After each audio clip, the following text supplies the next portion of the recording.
This is Democracy Now!, democracynow.org, the War and Peace Report. I'm Amy Goodman. Today in this special broadcast, we begin with the words of Frederick Douglass. Born into slavery around 1818, Douglass became a key leader of the abolitionist movement. On July 5th, 1852, in Rochester, New York, he gave one of his most famous speeches, What to the Slave is the 4th of July.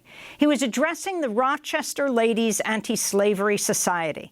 This is the actor James Earl Jones reading the historic address during a performance of Howard Zinn's Voices of a People's History of the United States.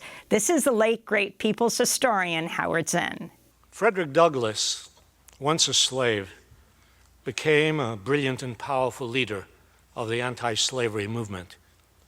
In 1852, he was asked to speak in celebration of the 4th of July. Fellow citizens, pardon me, and allow me to ask, why am I called upon to speak here today? What have I, or those I represent, to do with your national independence? Are the great principles of political freedom and of natural justice embodied in that Declaration of Independence extended to us?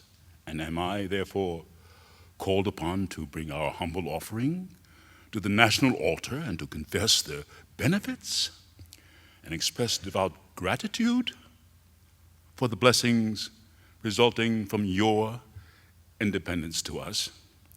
I am not included within the pale of this glorious anniversary.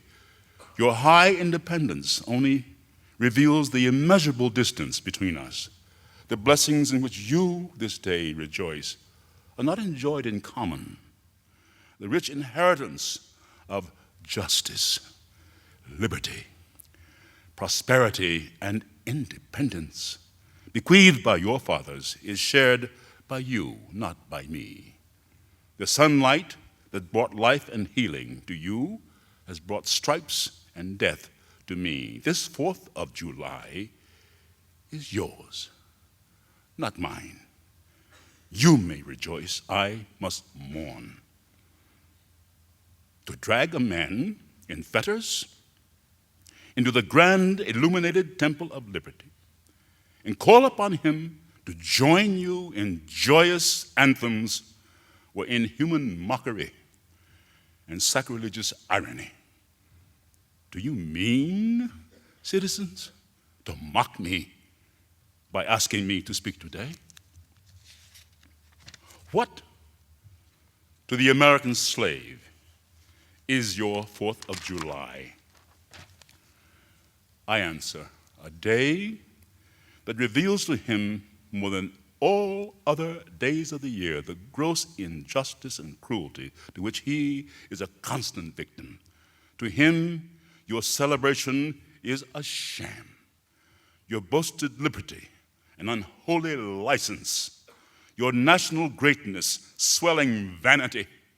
Your sounds of rejoicing are empty and heartless. Your denunciation of tyrants, brass-fronted impudence. Your shouts of liberty and equality, hollow mockery.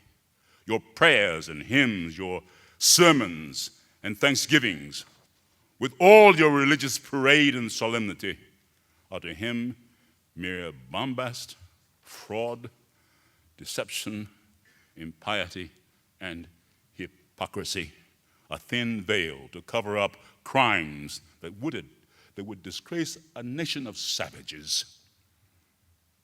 There's not a nation of the earth guilty of practices more shocking and bloody than are the people of these United States at this very hour. At a time like this, scorching irony, not convincing argument, is needed. Oh, had I the ability and could reach the nation's ear, I would today pour forth a fiery stream of biting ridicule, blasting reproach, withering sarcasm, and stern rebuke. For it is not light that is needed, but fire. It is not the gentle shower, but thunder. We need the storm, the whirlwind, the earthquake. The feeling of the nation must be quickened. The conscience of the nation must be roused. The propriety of the nation must be startled. The hypocrisy of the nation must be exposed, and the crimes against God and man must be proclaimed and denounced. That was James Earl Jones reading the words of Frederick Douglass,